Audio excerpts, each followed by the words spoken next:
Hi, നമ്മളിന്ന് എടുക്കാൻ പോകുന്ന ചാപ്റ്റർ ലിവിങ് വേൾഡ് ആണ്. +1 ബയോളജി ടെക്സ്റ്റ് ബുക്കിലെ വെരി ഫസ്റ്റ് ചാപ്റ്റർ ആണ്.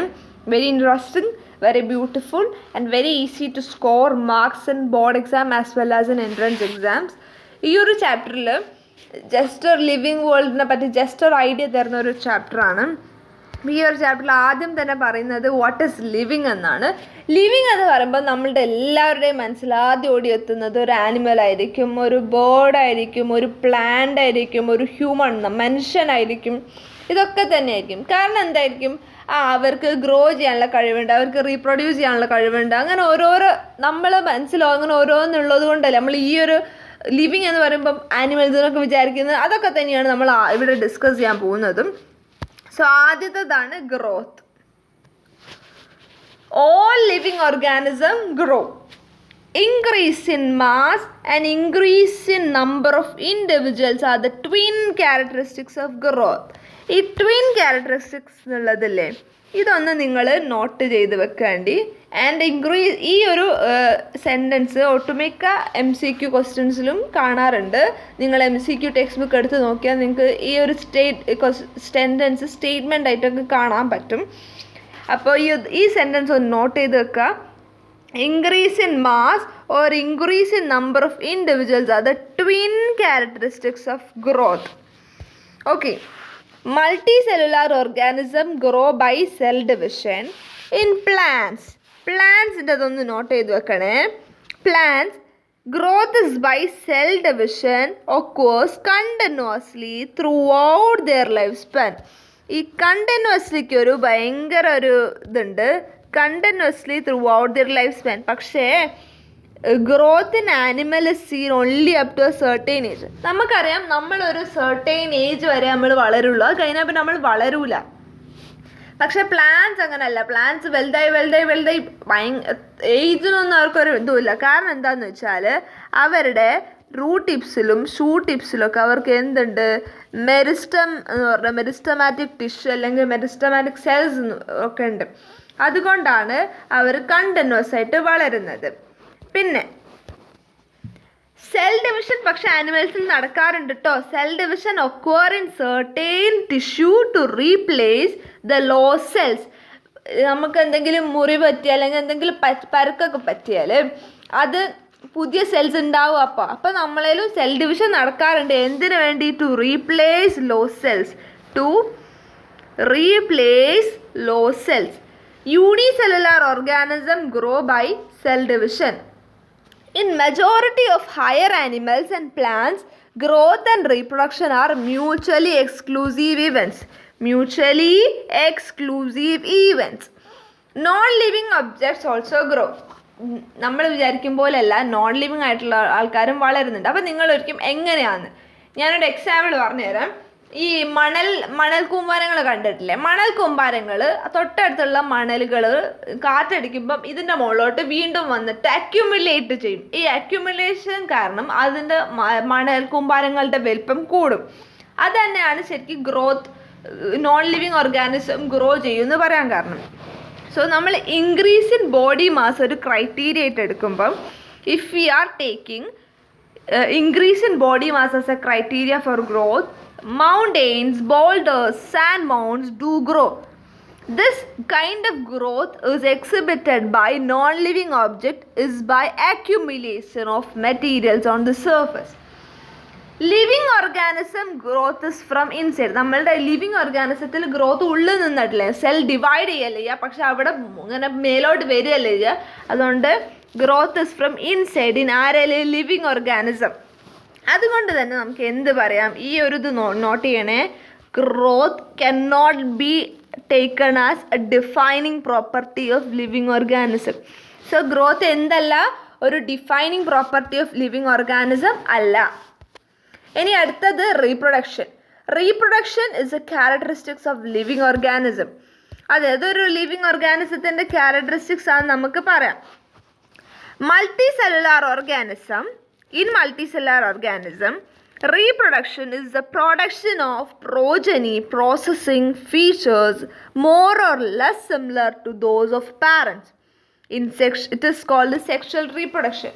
ഒന്നെങ്കിൽ പാരൻസിനെ പോലെ അല്ലെങ്കിൽ കുറച്ചൊരു വേരിയേഷൻ വരുന്നത് അതായിരിക്കും സെക്ഷൽ റീപ്രൊഡക്ഷൻ. ആക്ച്വലി സെക്ഷൽ റീപ്രൊഡക്ഷൻ്റെ എക്സാക്ട് എന്താ പറയുക സെൻറ്റൻസ് ഇതല്ല. എക്സാക്റ്റായിട്ട് നമുക്ക് ഇങ്ങനെയാണ് പറയാം ഇൻവോൾവ്മെൻറ്റ് ഓഫ് 2 പാരൻസ്. അതാണ് സത്യത്തിൽ sexual reproduction. To produce a progeny similar to those of parents or less similar or more similar to those of parents. Involvement of 2 parents ഉണ്ട് സെക്ഷലിൽ. ആ ഒരു സെൻറ്റൻസ് അത്യാവശ്യമാണ്. ആൻഡ് അസെക്ഷൽ റീപ്രൊഡക്ഷനും ഓർഗാനിസം കാണിക്കാറുണ്ട്. Asexual reproduction എന്ന് പറഞ്ഞാൽ സിംഗിൾ പാരൻ്റ് ഇസ് ഇൻവോൾവ്. അപ്പോൾ ഇനി കുറച്ച് എക്സാമ്പിൾസ് ആണ് നമ്മൾ പറയാൻ പോകുന്നത്. Fungi multiply by asexual spores.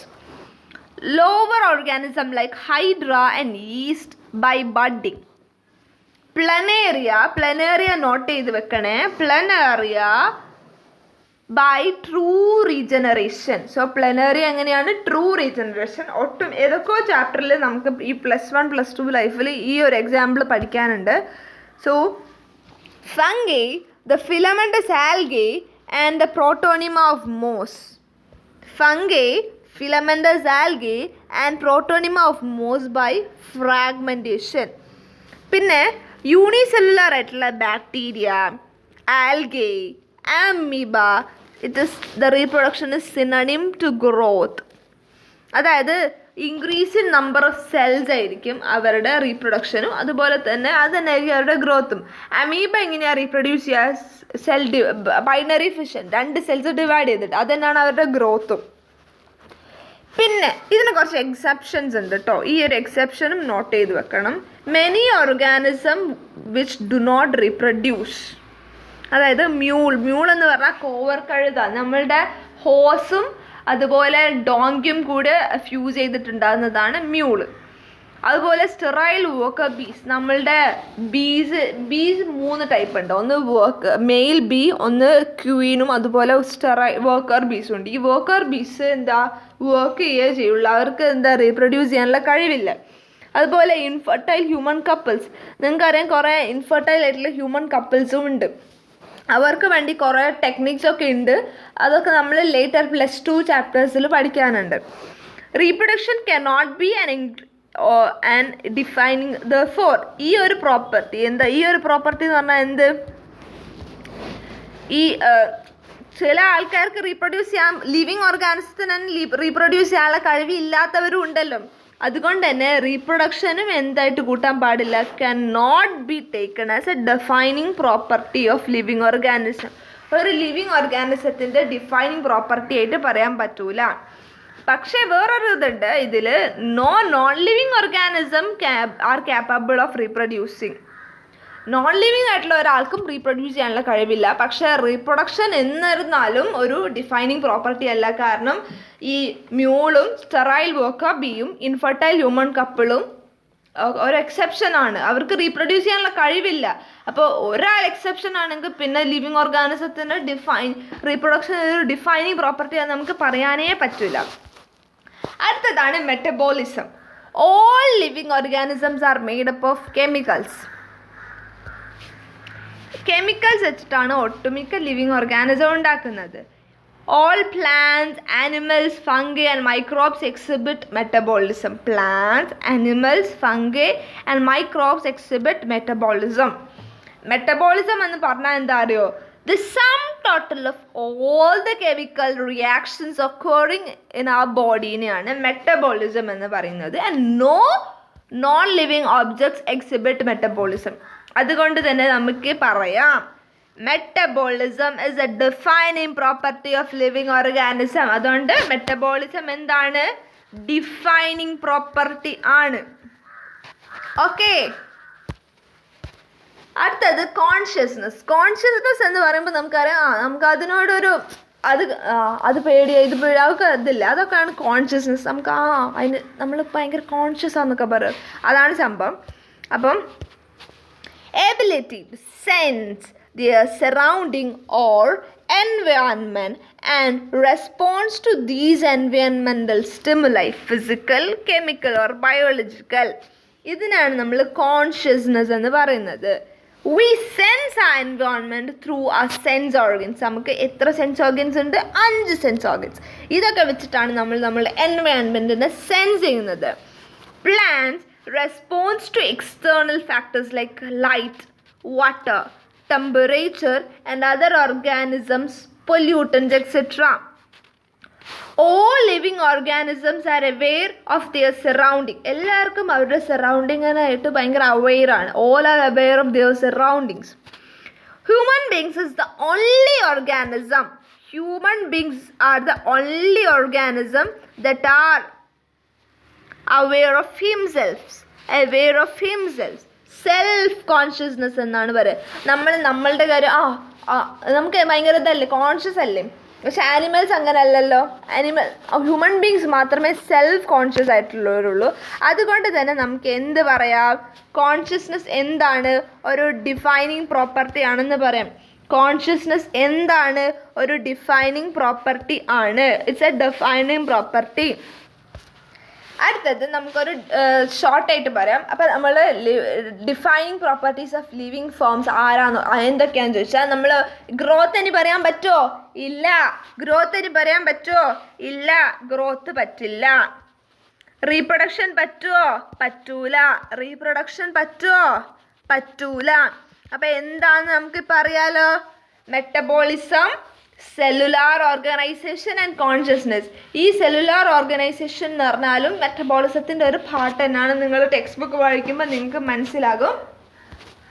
ഇനി നമ്മൾ വേറൊരു തന്നെയാണ് ഡൈവേഴ്സിറ്റി ഇൻ ലിവിങ് വേൾഡ്. നമ്മളുടെ ലിവിങ് വേൾഡിൻ്റെ ഡൈവേഴ്സിറ്റിയാണ് പറയാൻ പോകുന്നത്.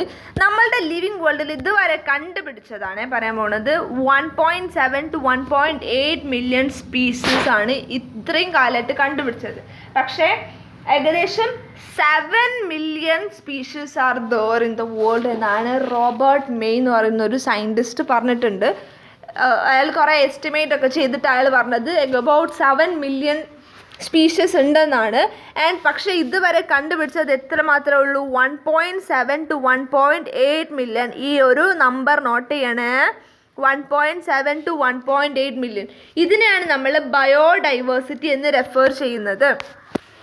There is a need to standardize naming of living organisms such that particular organism is known by same all over the world, and this process is called a nomenclature. നമുക്കറിയാം, നമ്മളിപ്പോൾ ഒരു ആനയാണെന്ന് വിചാരിക്കുക. ഒരു ആനനെ നമ്മൾ ഇവിടെ ഈ കേരളക്കാർ കാണുമ്പോൾ നമ്മളെന്താ വിളിക്കുക? ആനാന്ന്. തമിഴ്നാട്ടിൽ പോകുമ്പോൾ അതിനെ വേറെ എന്തോ ആയിരിക്കില്ല വിളിക്കുക. നമ്മൾ കുറച്ചുകൂടെ നമ്മൾ നോർത്തിലേക്ക് എത്തുമ്പോൾ അവർ ഹിന്ദിയിലായിരിക്കും. അപ്പം എല്ലാം ഒന്നാണ്. നമുക്ക് എങ്ങനെയാണ് മനസ്സിലാവില്ലല്ലോ. ഇനിയിപ്പം നമ്മൾ വേറൊരു കൺട്രി പോയി വേറൊരു രാജ്യത്ത് പോയാലും നമ്മൾക്ക് അല്ലോ ഇതാണോ സാധനം നമ്മൾ വിചാരിച്ചു പോകും. കാരണം നമുക്ക് ഓരോരുത്തരുടെയും പേര് വ്യത്യാസമായിരിക്കും. അതുകൊണ്ട് തന്നെ there is a need of standardize the naming of living organism such that a particular organism is known. അതിനാണ് നമ്മൾ എന്ത് പറയാം? നോമൻക്ലേച്ചർ. അവർക്കൊരു പേരിടണം. ആദ്യത്തെ തന്നെ പേരിടലാണ് വേണ്ടത്. പ്ലാന്റ്സിൻ്റെ പേരിടൽ ആരാന്നറിയോ? It is based on principle and criteria of international code for botanical nomenclature.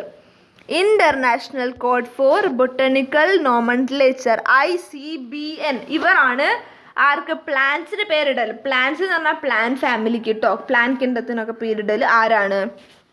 International code for botanical nomenclature. അപ്പം ആനിമൽസിന് പേരിടണ്ടേ? ആരാടല്?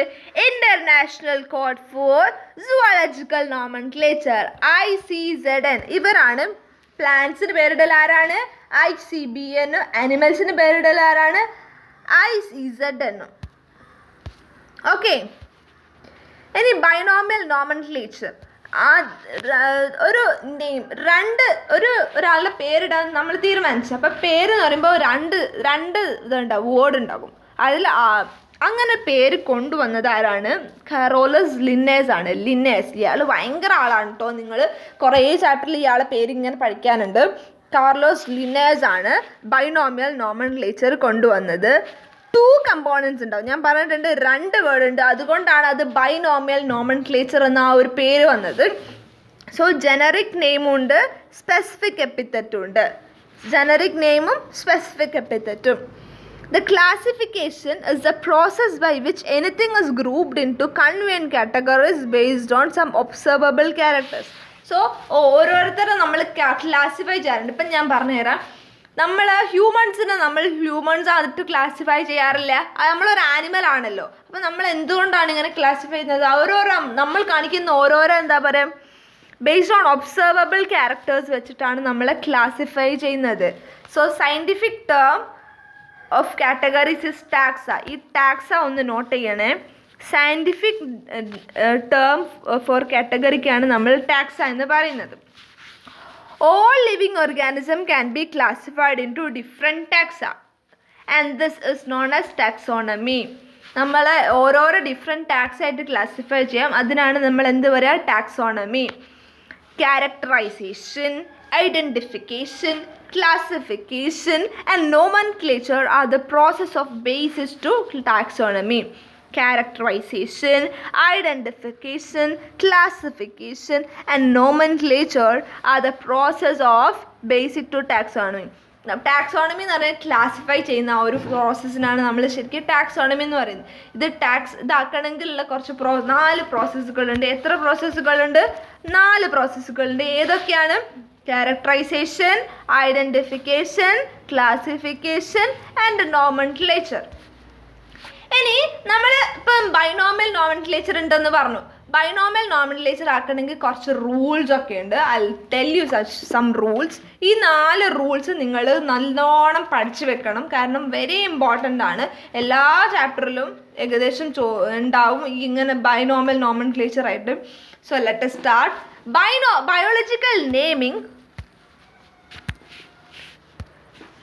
Biological names are generally Latin. Note ചെയ്തോളി, generally Latin. Okay, Latin written in italics. Latin ആണ് ഒട്ടുമിക്ക biological നെയിംസും Latin ആണ്. And it is written in italics. The first word of biological name represents genus. First word is genus. പക്ഷേ നിങ്ങൾ കുറച്ച് കഴിയുമ്പോൾ നിങ്ങൾക്കൊരു ടാക്സോണമിക്കൽ സീരീസ് കാണിച്ചു തരും. അപ്പം നിങ്ങൾ ചോദിക്കും, ഇതെന്താ ഇങ്ങനെ. അപ്പോൾ ഇത് ആദ്യം നോട്ട് ചെയ്ത് വെക്കണം. First word of biological name എന്താണ്? സീരീസ്. ബയോളജിക്കൽ നെയിമിൻ്റെ ഫസ്റ്റത്തത് എന്താണ്? ജീനസും സെക്കൻഡ് കമ്പോണൻറ്റ് സ്പെസിഫിക് എപ്പിത്തറ്റും ആയിരിക്കും. ഫസ്റ്റ് വൺ ജീനസും സെക്കൻഡ് വൺ സ്പെസിഫിക് എപ്പിത്തറ്റും ആയിരിക്കും. GS എന്ന് വിചാരിച്ചാൽ മതി. പിന്നെ both the words in biological name when handwritten. നമ്മളിപ്പോൾ അധികം കൈ കൊണ്ടല്ലേ പെണ്ണോണ്ടൊക്കെ അല്ലേ എഴുതുക. അപ്പം നമ്മൾ എഴുതുമ്പം handwritten separately underlined or printed in italics to indicate their Latin origin. So ഒരു സയൻറ്റിഫിക് നെയിം ആണെന്ന് നമുക്ക് മനസ്സിലാവാൻ കൈ കൊണ്ട് എഴുതുമ്പം when we are written handwritten separately underlined ആയിരിക്കണം. അല്ലെങ്കിൽ നമ്മൾ പ്രിൻ്റ് ചെയ്യുകയാണെങ്കിൽ it should be in italics. അടുത്തത്, the first word denotes the genus and starts with capital letter. First word എന്താണെന്ന് നമുക്കറിയാം, ജീനസ്. G ആണെന്നറിയാം. ജീനസ് അതെന്തായിരിക്കണം? സ്റ്റാർട്ട് വിത്ത് ക്യാപിറ്റൽ ലെറ്റർ ആയിരിക്കണം. ക്യാപിറ്റൽ ലെറ്റർ കൊണ്ട് തുടങ്ങണം. While specific epithet start with small letter. പക്ഷേ specific epithet small letter കൊണ്ടും start ചെയ്താൽ മതി. ഓക്കെ, ഒരു എക്സാമ്പിൾ ഞാൻ പറഞ്ഞുതരാം. മാൻജിഫെറ ഇൻഡിക്ക. ഇത് എന്തിൻ്റെന്നാന്ന് അറിയോ? മാംഗോൻ്റെ സയൻറ്റിഫിക് നെയിമാണ് മാൻജിഫെറ ഇൻഡിക്ക. ഇപ്പം നമ്മളിത് കണ്ടുപിടിച്ചത് ആരാണ്? ലിന്നേസ് അല്ലേ? ലിന്നേസ് കണ്ടുപിടിച്ചത് കൊണ്ട് തന്നെ ഈ പേര് എഴുതുമ്പോൾ മാൻജിഫെറ, ഒരു മിനിറ്റ് ഇവിടെ എഴുതാം, മാൻജിഫെറ ഇൻഡിക്ക ലിന്നും കൂടെ എഴുതാറുണ്ട്. നിങ്ങൾ ടെക്സ്റ്റ് ബുക്ക് ഒന്ന് വായിച്ച് നോക്കിയാൽ നിങ്ങൾക്ക് മനസ്സിലാക്കാം. ഇത് എഴുതുമ്പം നമ്മളൊരു ഇത് ആരാണോ പേര് കണ്ടുപിടിച്ചത് അവരുടെ അബ്രവേഷനായിട്ട് നമ്മൾ അവിടെ ഒരു ലിന്നും കൂടി കൂട്ടാറുണ്ട്. ഓക്കെ, ഇനി before you read these things, I'll tell you some other things. Different kind of organism and their diversities, but also relationship among them. ഇതിനെയാണ് നമ്മൾ സിസ്റ്റമാറ്റിക്സ് എന്ന് പറയുന്നത്. സിസ്റ്റമാറ്റിക്സ് എന്ന് പറഞ്ഞാൽ ആദ്യം ഇങ്ങനെ തുടങ്ങാം. സിസ്റ്റമാറ്റിക്സ് എന്ന് പറഞ്ഞാൽ different kind of organisms and their diversities and relationship among them. ഇതിനാണ് നമ്മൾ സിസ്റ്റമാറ്റിക് എന്ന് പറയുന്നത്. സിസ്റ്റമാറ്റിക് എന്ന് പറഞ്ഞാൽ എന്താണ്?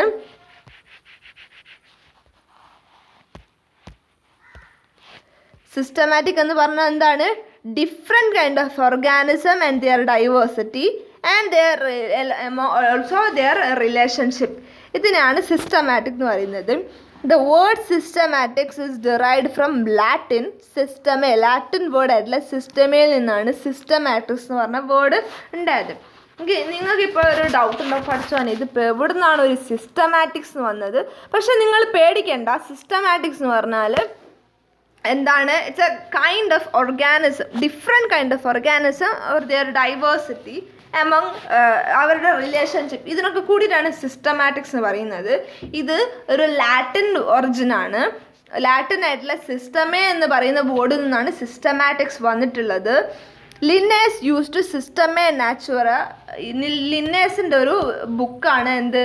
സിസ്റ്റമേ നാച്ചുറ. ലിന്നേഴ്സിൻ്റെ ഒരു ബുക്കാണ് സിസ്റ്റമേ നാച്ചുറ. ഇത് ആനിമൽസിനെ പറ്റിയും സ്പീഷീസ് പ്ലാന്റാരം എന്ന് പറഞ്ഞ ഒരു ബുക്കുണ്ട്. അത് പ്ലാന്റ്സിനെ പറ്റിയുള്ളൊരു ഇതാണ്. രണ്ടും ലിനേഴ്സിൻ്റെ ബുക്കാണ്.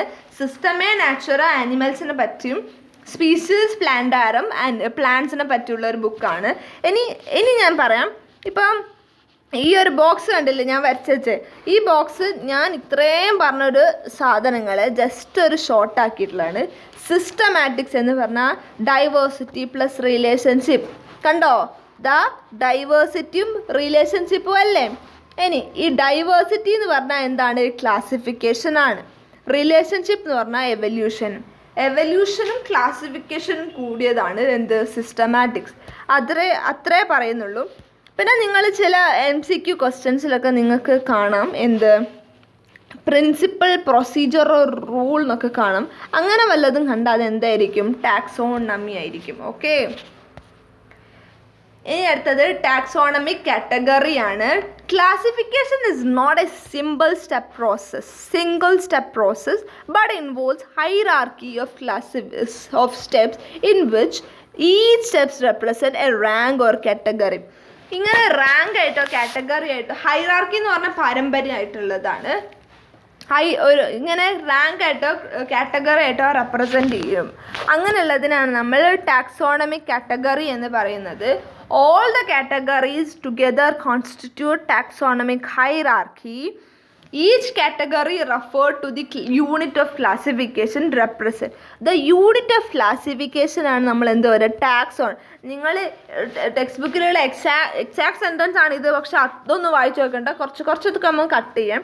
So the unit of classification അതാണ് ടാക്സോൺ. അല്ലെങ്കിൽ റാങ്ക് എന്നൊക്കെ പറയാം. അതിനാണ് നമ്മൾ ടാക്സോൺ എന്ന് പറയുന്നത്. റാങ്ക് എന്നൊക്കെ പറയാം. ഓക്കെ. അപ്പോൾ ആദ്യത്തേതാണ് സ്പീഷീസ്. നമുക്കറിയാം സ്പീഷീസ് പറഞ്ഞാൽ it's a group of related individuals. It is a group of related individual organism. Example Mangifera indica, അതൊരു സ്പീഷീസ് ആണ്. മാൻജിഫറ ഇൻഡിക്ക ഞാൻ പറഞ്ഞിട്ട് മാംഗോ ആണ്. നമ്മൾ അവരുടെ സൈഡിൽ ഒരു ലിൻ എഴുതാറുണ്ട്. എന്തിനാണ്? അവരുടെ ഈ ഒരു സയൻറ്റിസ്റ്റാണ് ഇത് കണ്ടുപിടിച്ചതെന്ന് അറിയാൻ വേണ്ടിയിട്ട് അവർ LIN നമ്മളൊരു അബ്രിവേഷനും എഴുതാറുണ്ട്. സൊളാനം ട്യൂബറോസം എന്താണ്? പൊട്ടറ്റോ, പന്തേറ ലിയോ, ലയൺ, പന്തേറ ടൈഗർ, അങ്ങനെ കുറേ ഉണ്ട്. അടുത്തത് നിങ്ങളിത് ടെക്സ്റ്റ് ബുക്ക് വായിച്ചാൽ നിങ്ങൾക്ക് കുറേ ഒരു സെൻറ്റൻസ് ഉണ്ട്. നിങ്ങൾ എന്തായാലും ടെക്സ്റ്റ് ബുക്ക് വായിച്ച് നോക്കണം കേട്ടോ. അടുത്തത് എന്താണ്? ജീനസ് ആണ്. Genus group of related species. Species ആണ് ആദ്യത്തേത് ആള്. പിന്നെ ആരാണ്? ജീനസ് ആണ്. സ്പീഷീസ് കൂടുമ്പോഴാണ് ജീനസ് ആകുന്നത്. അതുകൊണ്ട് group of related species. Solanum ആരാണ്? പൊട്ടറ്റോ ഫാമിലിയാണ്, പൊട്ടറ്റോൻ്റെതാണ്. പന്തേറ ആരാണ്? ലയണിൻ്റെതാണ്. So genus differ from another genus. എല്ലാ ജീനസ് അതുപോലെ ആയിരിക്കില്ല. സൊളാന ഒരു ജീനസ് ആണ്. പന്തേറ എന്ന് പറയുന്നത് വേറൊരു ജീനസ് ആണ്. അപ്പോൾ അതുകൊണ്ട് തന്നെ ദേ ആർ ഡിഫറെൻറ്റ്. ഇപ്പം നിങ്ങൾക്കൊരു സംശയം ഉണ്ടാവും. നമ്മൾ ബൈനോമിയൽ നോമൻക്ലേച്ചറിൽ നമ്മൾ ആദ്യം എഴുതാറ് ജീനസും പിന്നെ സ്പീഷീസും ആണ്. പക്ഷേ ഇവിടെ തുടങ്ങുന്നത് സ്പീഷീസും പിന്നെ ജീനസും ആണ്. അതുകൊണ്ടാണ് ഞാൻ നിങ്ങളോട് ആദ്യം പറഞ്ഞത് ബൈനോമിയൽ നോമൻക്ലേച്ചറിൽ ആദ്യം ജീനസും പിന്നെ സ്പീഷീസുമാണ്. പക്ഷെ ടാക്സോണമിക്കൽ ഹൈറാർക്കിയിൽ ഇറ്റ് സ്പീഷീസ് ദെൻ ജീനസ് ആണ്. ഓക്കെ, അടുത്തതാണ് family. A group of related ജനറനെയാണ് നമ്മൾ ഫാമിലി എന്ന് പറയുന്നത്. Group of related genera. അപ്പം ജീനസ് കഴിഞ്ഞാൽ പിന്നെ ആരാണ്? Family. Less number of similarities compared to genus and species. ജീനസിനെയും സ്പീഷീസിനെയും കമ്പയർ ചെയ്യുമ്പം സിമിലാരിറ്റീസ് കുറവായിരിക്കും. ഇപ്പം ഞാൻ പറഞ്ഞൊരു എക്സാമ്പിൾ, നമ്മൾ ഹ്യൂമൻ ബീങ്സും അതുപോലെ ടൈഗറൊക്കെ ഒരേ ഒരു ആനിമൽ അല്ലേ, പക്ഷേ ഹ്യൂമൻസും ടൈഗറും വെച്ച് നോക്കുമ്പോൾ നല്ല ഡിഫറൻസ് ഇല്ലേ. അങ്ങനെ ഓരോന്നിലും ഇങ്ങനെ എല്ലാവരും ഒരേ ഗ്രൂപ്പ് ഇതാണ്, കിങ്ഡമാണ്. പക്ഷേ ഇങ്ങനെ ചെറുതായിട്ട് വരുമ്പം നമ്മൾക്ക് എന്തായിരിക്കും? കോമൺ ക്യാരക്ടേഴ്സ് വളരെ കൂടുതലായിരിക്കും. പക്ഷേ നമ്മൾ മുകളിലോട്ട് പോകുന്നത് നമ്മൾക്ക് ആൾക്കാർ കൂടുന്നതിനനുസരിച്ച്, ഇപ്പം നമ്മൾ ഹ്യൂമൻസ് പിന്നെ അതിലോട്ടൊരു വേറെ ആരെങ്കിലും കൂടുമ്പോൾ, മങ്കി കൂടുമ്പോൾ നമ്മൾക്ക് വേറെ നമ്മളുടെ കോമൺ ക്യാരക്ടേഴ്സ് കുറച്ച് കുറഞ്ഞു വരും. അതാണ് സംഭവം. അപ്പം less number of similarities compared to genus and species. ഇത് എങ്ങനെയാണ് ക്ലാസിഫൈ ചെയ്യുന്നതെന്ന് വെച്ചാൽ it is based on both vegetative and reproductive features. Different genera Solanum, Petunia and Datura placed under the family Solanaceae. നിങ്ങൾക്ക് പഠിക്കാനുണ്ട് മോർഫോളജി എന്ന് പറയുന്ന ചാപ്റ്ററിൽ. Different ജനറകൾ ആയിട്ടുള്ള സൊളനേസിയ പറയുന്നൊരു ഫാമിലി ഉണ്ട്. ഫാബേസിയ ഉണ്ട്, ലിലിയേസിയ ഉണ്ട്, ബ്രാസിക്കേസിയ, അങ്ങനെ കുറേ ഫാമിലികളുണ്ട്. അതിലൊരു എക്സാമ്പിളാണ് സൊളനേസി. സൊളനേസിയ എന്ന് പറയുമ്പം സൊളാനം എന്ന് പറയുമ്പോൾ ആരാണ്? പൊട്ടറ്റോൻ്റെ ആൾക്കാരാണ്. ഡറ്റ്യൂറയും പെറ്റൂണിയും ഒക്കെ പറയുന്നത് നമ്മളുടെ ഈ ഓരോരോ വാട്ടർ ലില്ലി, അങ്ങനെ ഓരോരോ സാധനങ്ങളാണ്. എമംഗ് ആനിമൽസ് എക്സാമ്പിൾ, ആനിമലിൻ്റെ ഫാമിലിയുടെ എക്സാമ്പിളാണ് പന്തേർ. ജീനസ് ആണ് എന്ത്? പന്തേർ. അതിലെന്തുണ്ട്? ലയൺ ഉണ്ട്, ടൈഗർ ഉണ്ട്, ലെപ്പാർഡ് ഉണ്ട്. ഫെലിസ് ആണ് എന്ത്? ക്യാറ്റ്. അപ്പോൾ ഇവരൊക്കെ കൂടിയിട്ടുള്ള ഒരു ഫാമിലിയാണ് ഫെലിഡിയെ. ഇവരൊക്കെ കൂടിയിട്ടുള്ള ഫാമിലിയാണ് എന്ത്? ഫെലിഡിയെ. നമ്മൾ വിചാരിക്കുക അപ്പോൾ ഡോഗാണെങ്കിൽ ഡോഗിൻ്റെ ഫാമിലി കാനിഡെ, ക്യാറ്റിൻ്റെ ഫാമിലി ഫെലിഡിയെ. ഇത് മാറിപ്പോകരുത്. ക്യാറ്റ് കാനിഡ എന്ന് പറഞ്ഞു പോകരുത്. ക്യാറ്റിൻ്റെ ഫാമിലി ഫെലിഡിയെ, ഡോഗിൻ്റെ ഫാമിലി കാനിഡെ. ഓക്കെ, അടുത്തതാണ് ഓർഡർ. ഓർഡർ എന്ന് പറയുന്നത് അസംബ്ലേജ് ഓഫ് ഫാമിലിയാണ്. It is the assemblage of family. അപ്പം ഫാമിലി കഴിഞ്ഞാൽ ആരാണ്? ഓർഡർ. ഫ്യൂ സിമിലർ ക്യാരക്ടേഴ്സ് കുറഞ്ഞ് വരും എന്ന് നമ്മൾ നേരത്തെ പറഞ്ഞിട്ടുണ്ട്. So few similar characters. It is based on aggregates of characters. ഇനി ഈ ഒരു സെൻറ്റൻസ് നോട്ട് ചെയ്യുക. Convolvulaceae, Solanaceae are included in order Polynomials. കാരണം എന്താണ്? It is based on floral characters. ഈ ഒരു സെൻറ്റൻസ് നോട്ട് ചെയ്ത് വെക്കണേ. Convolvulaceae, Solanaceae are included in the order Polynomials. It's based on floral characters. In example പറഞ്ഞുതരാം. കാർണിവോറയിലാണ് ഫെലിഡിയയും കാനിഡയും കൂടുന്നത്. ഫെലിഡിയയും കാനിഡയും ആരാണ്? ഫെലിഡിയ ആരാണ്? Cat family. കാനിഡ ആരാണ്? Dog family. ഇവർ രണ്ടാളും കൂടി കൂടുന്നുണ്ട് ഓർഡറിൽ. ആരായിട്ട്? കാർണിവോറ്. Order Carnivora. അടുത്തത് ആരാണ്?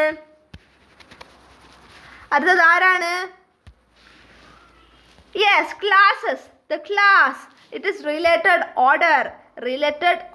Example Mammalia, Primata, Carnivora order ആയിരുന്നു. കാർണിവോറയും പ്രൈമേറ്റയും കൂടിയിട്ട് ആരായിട്ട് മാറി? മെമേലിയ ആയിട്ട് മാറി.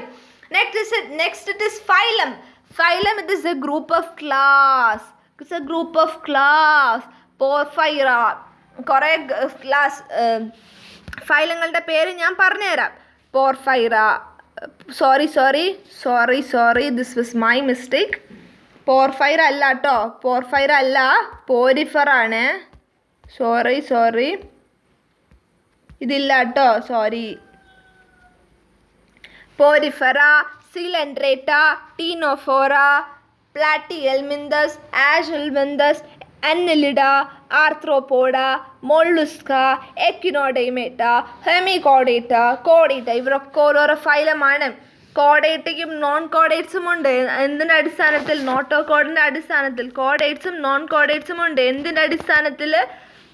നോട്ടോകോഡിൻ്റെ അടിസ്ഥാനത്തിൽ. ഇത് നിങ്ങൾ ആനിമൽ കിങ്ഡം എന്ന് പറയുന്ന ചാപ്റ്ററിൽ നിങ്ങൾക്ക് പഠിക്കാനുണ്ട്.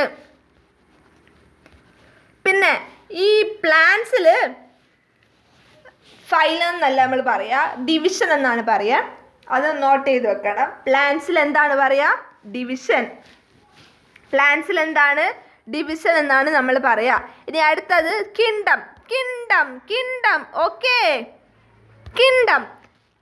All the animals belonging to various phyla are assigned to the highest category called the kingdom. The highest category ആണ് kingdom. Animalia is classification of animals and the kingdom Planta is the classification of plants. Okay. ആനിമൽസിനെ classify ചെയ്യുന്നത് Animalia, പ്ലാന്റ്സിനെ classify ചെയ്യുന്നത് kingdom plant.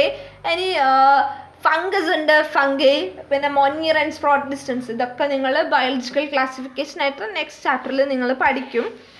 So as we go from higher from species to kingdom, സ്പീഷീസിൽ നിന്ന് കിങ്ഡത്തിലോട്ട് മേലോട്ട് കയറുന്നതിനനുസരിച്ച് ഈ ഒരു species to kingdom common characters goes on decreasing. ഈ ഒരു സെൻറ്റൻസ് നിങ്ങൾ ഈ ഒരു സെൻറ്റൻസ് ഇത് സെൻറ്റൻസിന് എക്സ്പ്ലനേഷനാണ്. സ്പീഷീസിൽ നിന്ന് നമ്മളിങ്ങനെ മേലോട്ട് പോകുന്നതിനനുസരിച്ച് നമ്മളുടെ കോമൺ ക്യാരക്ടേഴ്സ് എന്തായിരിക്കും? കുറഞ്ഞ് വരും.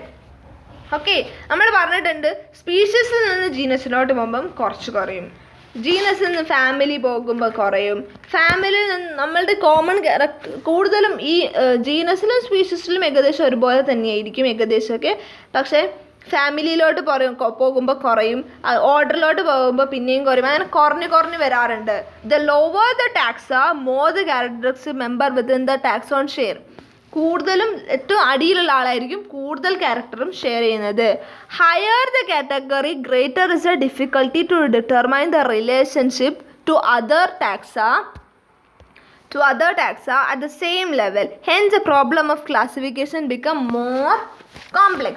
ഇനി നിങ്ങൾ ഈ ഒരു ടേബിൾ നോക്കിയേ, ഈ ഒരു ടേബിൾ നോക്കിയേ. ബയോളജിക്കൽ നെയിമാണ് ആദ്യം പറയുന്നത് ഹോമോസാപ്പിയൻസ്. ഹോമോസാപ്പിയൻസിൻ്റെ ബയോളജിക്കൽ നെയിം കോമൺ നെയിം എന്താണ്? മാൻ പറയുന്ന പേരാണ് ഹോമോസാപ്പിയൻസ്. അവരുടെ ജീനസ് ആണ് ഹോമോ, ഫാമിലി ആണ് ഹോമിനിഡേ, ഓർഡർ ആണ് പ്രൈമേറ്റ, ക്ലാസ് ആണ് മെമേലിയ, ഫൈലം അല്ലെങ്കിൽ ഡിവിഷൻ ആണ് കോഡേറ്റ. ഇനി കിങ്ഡം ചോദിച്ചാൽ ആരാണ്? Kingdom Animalia. Okay. Musca domestica ആരാണ്? House fly. Musca domestica house fly. Genus എന്താണ്? ആദ്യത്തെ പേര് ജീനസ് ആണെന്ന് നമ്മൾ പഠിച്ചിട്ടില്ലേ? ബൈനോമിയൽ നോമൻക്ലേച്ചറിൽ ആദ്യം കൊടുക്കുന്ന ആൾ ജീനസും രണ്ടാമത്തത് സ്പീഷീസും. അപ്പം ജീനസ് എന്താണ്? മുസ്ക. ഫാമിലി എന്താണ്? മുസിഡിയേ. ഓർഡർ എന്താണ്? ഡിപ്തേറ. ക്ലാസ് എന്താണ്? ഇൻസെക്ട. ഫൈലം അല്ലെങ്കിൽ ഡിവിഷൻ ആണോ? അല്ല, ഫൈലം ആർത്രോപോഡ. ഡിവിഷൻ നമ്മൾ ആർക്കാണ് പറയുക? പ്ലാന്റ്സിനാണ് പറയുക. കിങ്ഡം എന്താണ്? അനിമേലിയ. കിങ്ഡം ഇവിടെ കൊടുത്തിട്ടുണ്ടെങ്കിൽ നമുക്ക് അനിമേലിയ എന്ന് കൊടുക്കാം. മാൻജിഫറ ഇൻഡിക്ക. നമ്മൾ ഈ ഒരു ടെക്സ്റ്റ് ബുക്കിൽ ഏറ്റവും കൂടുതൽ പറയുന്ന എക്സാമ്പിളാണ് മാൻജിഫറ ഇൻഡിക്ക. മാംഗോ. മാൻജിഫറ ആയിരിക്കും ജീനസ് നെയിം. അനക്കാഡീസി ആണ് ഫാമിലി. സാപ്പിൻഡേൽസ് ഓർഡർ. ക്ലാസ് എന്താണ്? ഡൈകോട്ടിലിഡനെ. ഡിവിഷൻ ആൻജിയോസ്പേമേ. ഓക്കെ. ഇനി അടുത്തതാണ് എന്ത്? ട്രിട്ടിക്കം ഈസ്റ്റിവം. എന്താണ്? വീറ്റ്. ട്രിട്ടിക്കം ഈസ്റ്റിവം എന്താണ്? വീറ്റ്. അപ്പോൾ ജീനസ് എന്താണ്? Triticum. Family Poaceae. Order Poales. Classes Monocotyledonae. Division angiosperm. Kingdom ആരാണ്? പ്ലാന്റ്. ഇനി നമ്മൾ കുറച്ച് ടാക്സോണമിക്കൽ എയ്ഡ്സ് ആണ് പറയാൻ പോകുന്നത്. ടാക്സോണമിക്കൽ എയ്ഡ്സ് ഒക്കെ എന്ന് പറഞ്ഞാൽ നമ്മളുടെ taxonomic study of various species of plants and animals and other organism are useful in agriculture, forestry, industry, അങ്ങനെ കുറേ എണ്ണത്തിൽ ഇതൊക്കെ ആവശ്യമുണ്ട്. അപ്പോൾ എവിടെയൊക്കെ എന്നൊക്കെയാണ് ഇവിടെ പറയാൻ പോകുന്നത്. എയ്ഡ്സ് ആയിട്ട് പറയാം. ഓക്കെ. ആദ്യം തന്നെ ഇറ്റ് ഇസ് ഹെർബേറിയം. ആദ്യത്തേതാണ് herbarium. It is A store house of collected plant specimens. Store house of collected plant specimens. Dried, pressed and preserved on sheets. ഈ പ്ലാന്റ് സ്പെസിമെൻസിന് എന്ത് ചെയ്യാറുണ്ട്? Dried, pressed and preserved on A sheet. അതൊരു quick referral system ആണെന്ന് പറയാം. ഇത് മാത്രമല്ല ഇവിടെ പറയാൻ പോകുന്നത്. These specimens along with their descriptions on the herbarium sheets become a storehouse or repository for future use. Herbarium sheets also carry a label providing information about date, place of collection, English, local and botanical name, family, collector's name, etc. So ഇതിൽ നമ്മളിങ്ങനെ ഓരോരോ ഇപ്പോൾ ഒരു plant എടുത്തിട്ട് നമ്മൾ ഉണക്കിയിട്ട് press ചെയ്ത് preserve ചെയ്ത് ഒരു പേപ്പറിൽ പ്രിസർവ് ചെയ്യുക ചെയ്യും. അത് പ്രിസർവ് ചെയ്യുന്നതിൻ്റെ കൂടെ തന്നെ അതിൻ്റെ നമ്മൾ എടുത്ത് വെച്ച ഡേറ്റ് എഴുതാറുണ്ട്, പ്ലേസ് എവിടെ നിന്നാണ് കിട്ടിയ, place of collection, English, local, botanical name, നമ്മൾ ഇംഗ്ലീഷ് നെയിം, പിന്നെ എവിടെ നിന്നാണോ കിട്ടിയ അവിടെയുള്ള ലോക്കൽ നെയിം, അതുപോലെ തന്നെ ബൊട്ടാണിക്കൽ നെയിം, അതിൻ്റെ ഫാമിലി, അത് ആരാണ് കളക്ട് ചെയ്തത്, ഇതൊക്കെ നമ്മൾ എഴുതി വെക്കാറുണ്ട്. അതെന്താണ്? ഒരു ക്വിക്ക് റെഫറൽ സിസ്റ്റമാണ്. ക്വിക്ക് റെഫറൽ സിസ്റ്റമാണ്. ഇത് നോട്ട് ചെയ്ത് വെക്കണേ. It is a quick referral system. അടുത്തത് എന്താണ്? Botanical garden. ഇത് നമ്മൾ കൂടുതലും ഇവിടെ കാണാറുണ്ട്. Botanical garden collection of live plants ആണ്. ലൈവ് പ്ലാന്റ്സിൻ്റെ കളക്ഷനാണ് എന്ത്? Botanical gardens. Grow for identification purpose. അത് ഇന്ന പ്ലാന്റ് ആണ്, ഇതൊക്കെ ഐഡൻറ്റിഫൈ ചെയ്യാനാണ് നമ്മൾ കൂടുതലും ബൊട്ടാണിക്കൽ ഗാർഡൻസിൻ്റെ യൂസ്. ഫേമസ് ബൊട്ടാണിക്കൽ ഗാർഡൻ എവിടെയാണ്? ഇംഗ്ലണ്ടിലാണ് ഫേമസ് ബൊട്ടാണിക്കൽ ഗാർഡൻ സ്ഥിതി ചെയ്യുന്നത്. ഫേമസ് ബൊട്ടാണിക്കൽ ഗാർഡൻ ഏറ്റവും ഫേമസ് ആയിട്ടുള്ളത് എവിടെയാണ്? ഇംഗ്ലണ്ടിലാണ്. പിന്നെ ഇന്ത്യൻ ബൊട്ടാണിക്കൽ ഗാർഡൻ എവിടെയാണ്? ഹൗറ, ഇന്ത്യയിലാണ് Indian botanical garden, Howrah in India. National Botanical Research Institute എവിടെയാണ്? ലക്നൗ. അപ്പോൾ ഇത് രണ്ടും നമ്മളോട് യൂഷ്വലി മാറിപ്പോവും. ഇന്ത്യൻ ബൊട്ടാണിക്കൽ ഗാർഡൻ ഹൗറയും നാഷണൽ ബൊട്ടാണിക്കൽ റിസർച്ച് ഇൻസ്റ്റിറ്റ്യൂട്ട് എവിടെയാണ്? ലക്നൌവിലുമാണ്. പിന്നെ ഈ ഒരു ഫിഗർ നിങ്ങൾക്ക് കാണാം. ഇത് എന്താണെന്ന് വെച്ചാൽ ഹെർബേറിയമാണ് കേട്ടോ. ഇങ്ങനെയാണ് ഹെർബേറിയം ഉണ്ടാവുക. ഓക്കെ, അടുത്തത് മ്യൂസിയം എന്ന് പറയുമ്പോൾ നമ്മുടെ മനസ്സിൽ ആദ്യം വരുന്നത് ഒരു ഡൈനോസറിൻ്റെ സ്കെലട്ടൺ ആയിരിക്കും, ഇല്ലേ? The night of the museums മൂവീസൊക്കെ കണ്ടിട്ടില്ലേ? ഓക്കെ, മ്യൂസിയം എന്ന് പറയുമ്പോൾ it is a collection of preserved plants and animal specimens. It is a collection of preserved plants and animal specimens ആണ്. Plants and animal specimen may also be preserved as dry specimens ആയിട്ടും preserve ചെയ്യാറുണ്ട്. ഇൻസെക്ട്സിന് എന്താ ചെയ്യാറ്? It is preserved in insects box after collecting, killing and pinning. ഇൻസെക്ട്സിന് എന്ത് ചെയ്യും? Collect ചെയ്തിട്ട് കില്ലെയും പിന്നെയും അതൊക്കെയാണ് ചെയ്തിട്ട് ഇൻസെക്ട്സ് ബോക്സിൽ വെക്കുകയാണ്. എവിടെയാണ് insect box? Large animals like birds and mammals are usually stuffed and preserved. മ്യൂസിയത്തിൽ എന്തും ഉണ്ടാവാറുണ്ട്? സ്കെലിട്ടൺ ഓഫ് ആനിമൽസ് ഉണ്ടാവാറുണ്ട്. അതെന്താ എനിക്ക് മ്യൂസിയം എന്ന് പറയുമ്പോൾ ആദ്യം ഓർമ്മ വരുന്നത് സ്കെലിട്ടാട്ടോ. ഈ ഇൻസെക്റ്റിനൊന്നും എനിക്ക് ഓർമ്മ വരാറില്ല. എനിക്ക് ആദ്യം ഓർമ്മ വരാറ് അബൌട്ട് ഡൈനോസറിൻ്റെ ഒരു സ്കെലിട്ടൺ ആയിരിക്കും മ്യൂസിയം എന്ന് പറയുമ്പോൾ ആദ്യം വരാം. നിങ്ങൾക്കും അങ്ങനെയൊക്കെ ആയിരിക്കാം. ഇനിയും അവിടെ എന്തുണ്ട്? സ്കെലിട്ടൺ ഓഫ് ആനിമൽസ് ഉണ്ട്. അടുത്തതാണ് സുവോളജിക്കൽ പാർക്ക്. സുവോളജിക്കൽ പാർക്കിന് നമ്മൾ കോമൺ ആയിട്ടും പറയാറ് എന്താണ്? സൂ എന്നാണ് കോമൺ ആയിട്ടും പറയാറ്. സൂ നമുക്കറിയാം, കുറേ സൂ ഉണ്ട് all over the India, all over the world കുറേ സൂകളുണ്ട്. If you get a time go and visit it. സൂവും ബൊട്ടാണിക്കൽ ഗാർഡനും മ്യൂസിയം ഹെർബേറിയം ഒക്കെ പോയിട്ട് കാണാം. Okay, the Wild animals are kept in protected environment under human care and in which enable us to learn about their food habits and behavior. നമ്മൾ എന്തിനാണ് zoological park അല്ലെങ്കിൽ സൂ എന്തിനാണ് എപ്പോഴെങ്കിലും ആലോചിച്ചിട്ടുണ്ടോ? നമുക്ക് കാണാൻ വേണ്ടിയല്ല, അവരുടെ ഹാബിറ്റേറ്റ് നമുക്ക് പഠിക്കാനും അവരുടെ ലൈഫ് ഫോംസ് ഒക്കെ നമുക്ക് അറിയാനൊക്കെ വേണ്ടി അവർക്ക് ഇഷ്ടമുള്ള ഹാബിറ്റേറ്റ് കൊടുക്കുകയാണ് നമ്മൾ. All animal in zoo are provided as far as possible the conditions similar to their natural habitats. അവരുടെ ഒറിജിനൽ ഹാബിറ്റേറ്റിന് സിമിലർ ആയിട്ടുള്ള ഒരു ഇതായിരിക്കും കൊടുക്കുക. ഈ ഫിഗർ കണ്ടോ? ഇതൊരു സുവോളജിക്കൽ പാർക്ക് പോയാൽ നമുക്ക് ഈ ഒരു ഇത് കാണാൻ പറ്റും. അടുത്തത് കീ ആണ്. കീ എന്ന് പറയുമ്പം കീ ഒന്നെങ്കിൽ തുറക്കുക അല്ലെങ്കിൽ പൂട്ടുക, അതല്ലേ ചെയ്യാറ്? അതാണ് ഇവിടെയും. Identification of plants and animals based on similarities and dissimilarities. Similarities വെച്ചിട്ടോ അല്ലെങ്കിൽ ഡിസിമിലാരിറ്റീസ് വെച്ചിട്ടോ ഐഡൻറ്റിഫൈ ചെയ്യാറാണ്. ഒന്നെങ്കിൽ യെസ് അല്ലെങ്കിൽ നോ, ഇതായിരിക്കും ഇതിൻ്റെ ഒരു മൊത്തത്തിലുള്ളൊരു ഇത് പറഞ്ഞാൽ. Keys are based on contrasting characters, generally pair. അതിന് നമ്മൾ കപ്ലെറ്റ്സ് എന്ന് പറയുന്നത്. കോൺട്രാസ്റ്റിംഗ് ക്യാരക്ടേഴ്സിന് നമ്മൾ എന്ത് പറയുക? കപ്ലെറ്റ്സ്. എന്ത് പറയാം? കപ്ലെറ്റ്സ്.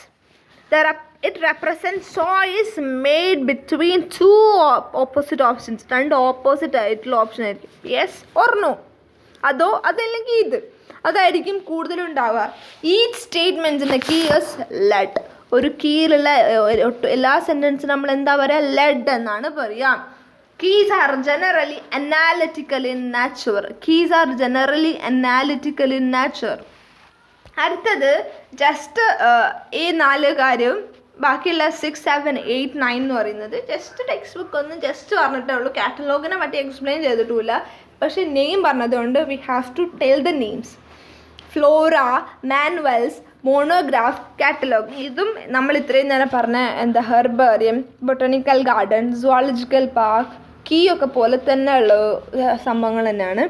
ഫ്ലോറ എന്ന് പറയുമ്പം ഫ്ലോറ നമുക്കറിയാം എന്താണ്, നമ്മൾ ചെറിയ ക്ലാസ്സിൽ ചിലപ്പോൾ പഠിച്ചിട്ടുണ്ടാകും. Habitat and distribution of plants in a given area ആയിരിക്കും. Habitat and distribution of plants in a given area. It is a index to plant species. Plant സ്പീഷീസിനൊരു ഇൻഡെക്സ് ആയിരിക്കും. It is a plant species given in a given ഏരിയയിലുള്ള ഇതിനെ പറ്റിയുള്ള പ്ലാന്റിനെയാണ് നമ്മൾ Flora എന്ന് പറയുന്നത്. Manuals. Manuals എന്ന് പറഞ്ഞാൽ it is the information of identification of name of species found in area. ഒരു ഏരിയയിലുള്ള പ്ലാന്റ്സിനെ മാത്രം ഐഡൻറ്റിഫൈ അതിൻ്റെ ഹാബിറ്റേറ്റും ഡിസ്ട്രിബ്യൂഷനും ഒക്കെ കണ്ടുപിടിക്കുന്നതിനാണ് നമ്മൾ ഫ്ലോറ പറയുന്നത്.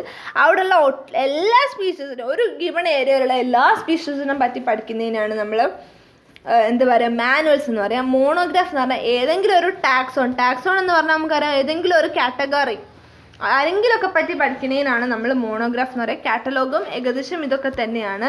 സോ ഈ ഒരു ചാപ്റ്റർ വെരി ഈസിയാണ്, നിങ്ങൾക്ക് മനസ്സിലായിട്ടുണ്ടാകും. വെരി സിംപ്ലസ്റ്റ് ചാപ്റ്ററാണ്. നിങ്ങൾക്ക് ഈ ഞാൻ പറഞ്ഞതൊക്കെ വെച്ചിട്ട് ഇനി ഒരു മിനിമം 2 പ്രാവശ്യം നിങ്ങൾ ടെക്സ്റ്റ് ബുക്ക് വായിച്ചാൽ it is very easy, very beautiful chapter. പിന്നെ ചിലപ്പോൾ നിങ്ങൾക്കൊരു first diversity in the living world, അതുപോലെ തന്നെ വാട്ട് ഈസ് ലിവിങ്, ആ ഒരു സെക്ഷൻ ചിലപ്പം വായിക്കാൻ നിങ്ങൾക്ക് ഒരു മടി ഉണ്ടാകും. പക്ഷേ അത് വളരെ ഈസിയാണ്. നിങ്ങൾ ജസ്റ്റ് ഒന്ന് വായിച്ച് നോക്കുക. Okay, thank you.